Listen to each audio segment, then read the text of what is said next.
Assalamu alaikum wa rahmatullahi wa barakatuh, everyone. Welcome back to the first shorts, where we are doing some of the shorter biographies of the first Muslims that often don't get spoken about. And so the person that we are covering today, there is no super exciting story about him. There is one about his brother, which inshallah ta'ala we'll talk about next time, which is really profound and beautiful. But subhanAllah, this is a man who is responsible for so much good and who was so early on in Islam and held a prominent position clearly with the Prophet sallallahu alaihi wasallam and the early companions. And his name is Khunais ibn Hudhafah radiyallahu ta'ala anhu as-Sahmi. He's from the Sahm clan of Quraysh.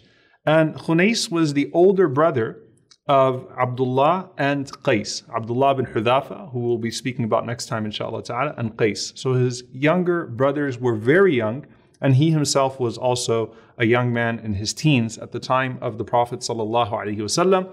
His nickname growing up was Abu Hudhafah. The idea was that he himself would one day have a son, which is of course very common, and name his son after his father. So Abu Hudhafah, Khunais, even though he never had Hudhafah, a son, this is his name in the days of ignorance and in Islam as well. So what we know about him is that he was a young man when he heard the da'wah of Abu Bakr as-Siddiq radiyallahu ta'ala anhu, along with some of his friends. Remember, most of those that accepted Islam early on accepted Islam through the direct da'wah of Abu Bakr as-Siddiq radiyallahu ta'ala anhu. And what we know also is that most of them were very young. And he is no exception. But what's very interesting and what's noteworthy about him in this regard is that he is amongst those who embraced Islam before Dar al-Arqam started. And so he is considered perhaps one of the first 20 people to accept Islam. Imagine being one of the first 20 people to embrace this religion and your name being completely unknown to the Muslims, right? How many people have you met named Khunais, and how many times have you heard about Khunais radiyallahu ta'ala anhu? So he embraces Islam, and then he goes home, and sort of being the elder of his family, he also brings along his two younger brothers, who were very young, children at the time, Abdullah and Qais, to embrace Islam with him. He also brings with him 7 of his cousins and 4 other members of Banu Sahm, of the Sahm clan, to embrace Islam. And he takes all of them. He is seen as their head, as their most senior person, at least amongst the Muslims. He takes all of them and he makes hijrah to Abyssinia. So he's from that noble group of people that made hijrah to Abyssinia to escape persecution and to preserve their religion through that migration. Now, when they go to Abyssinia, Khunais radiyallahu ta'ala anhu is one of those who returns to Mecca after the migration to Abyssinia, and he's offered protection by one of the citizens of Mecca. Now, the person that would offer the hand of his daughter to him is a man who, subhanAllah, would see through weak character very easily. A man who was divinely inspired by the angels, a man who had a deep sense of perception, and a man who sought great religion and character. And that was Omar ibn Khattab radiyallahu ta'ala anhu, who offered him the hand of his daughter Hafsa, his one daughter at the time, Hafsa radiyallahu ta'ala anha. Umar radiyallahu anhu had other daughters later on, way later on in Islam. And in fact, he would name them after the daughters of the Prophet ﷺ, Zainab and Ruqayya and Fatima.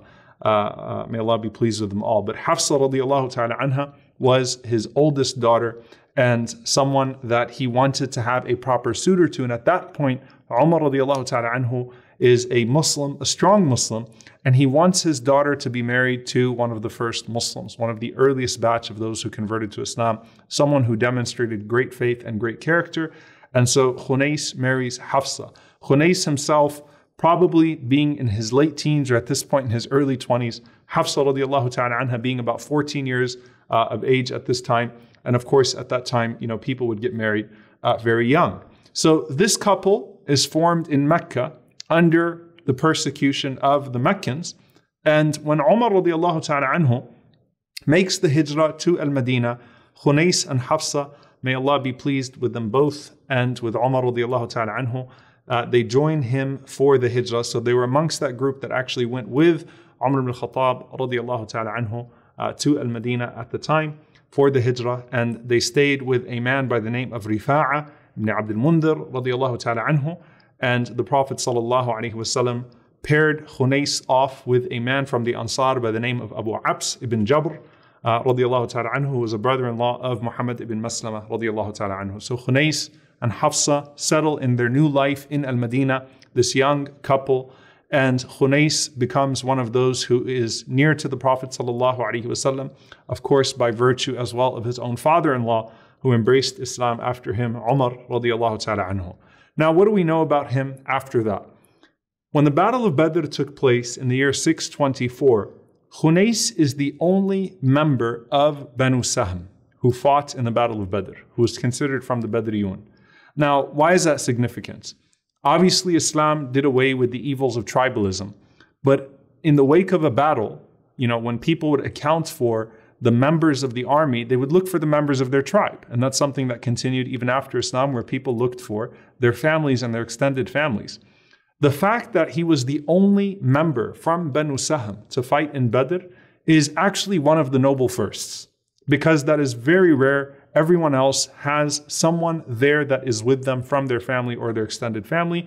And the implication is that his younger brothers were too young to fight at the time, whereas he, radiallahu ta'ala anhu, was amongst those that bravely would go forward.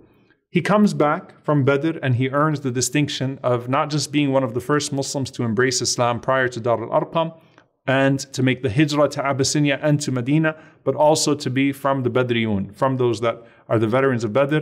Those are the stripes that you want to meet Allah subhanahu wa ta'ala with. Those are the greatest firsts that you could have in terms of categories when you're meeting Allah subhanahu wa ta'ala. And then Uhud takes place, and he was amongst those that fought in Uhud. Now, while his name will not be officially counted amongst the martyrs of Uhud, when you're typically looking through Shuhada of Uhud, what we read about him, radiallahu ta'ala anhu, is that he suffered a wound in Uhud that caused him to die sometime later.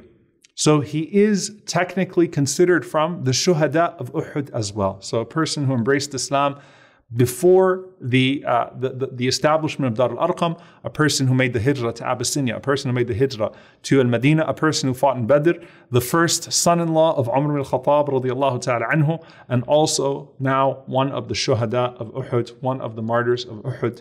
And the Prophet sallallahu alaihi wasallam personally took the body of Khunais radiallahu ta'ala anhu, and he performed the janazah of Khunais radiallahu ta'ala anhu, and he buried Khunais right next to the famous companion Uthman ibn Mad'un radiallahu ta'ala anhu. And if you go back to the episode about Uthman ibn Mad'un radiallahu anhu, you know how much the Prophet sallallahu alaihi wasallam loved Uthman ibn Mad'un radiallahu anhu. So he buries Khunais radiallahu ta'ala anhu till today in Al-Baqi', right next to Uthman ibn Mad'un radiallahu ta'ala anhu. And he and Hafsa radiallahu ta'ala anha were never blessed with that son Hudhafah that he was named after, Abu Hudhafah. Hafsa radiallahu ta'ala anha at this point now is a young widow. Okay, so she's also probably not past her late teens at this point when her husband passes away. And that is where you start to see the story of Umar radiallahu ta'ala anhu doing his due diligence and seeking a spouse, a righteous spouse for his daughter Hafsa radiallahu ta'ala anha. And it was at that time, subhanAllah, that Uthman ibn Affan radiallahu anhu had lost his wife, Ruqayya radiallahu anha, the daughter of the Prophet sallallahu alaihi wasallam, and Umar radiallahu ta'ala anhu, looking to the best two people in society at the time, Abu Bakr and Uthman, and seeing if either one of them will marry his daughter Hafsa radiallahu anha.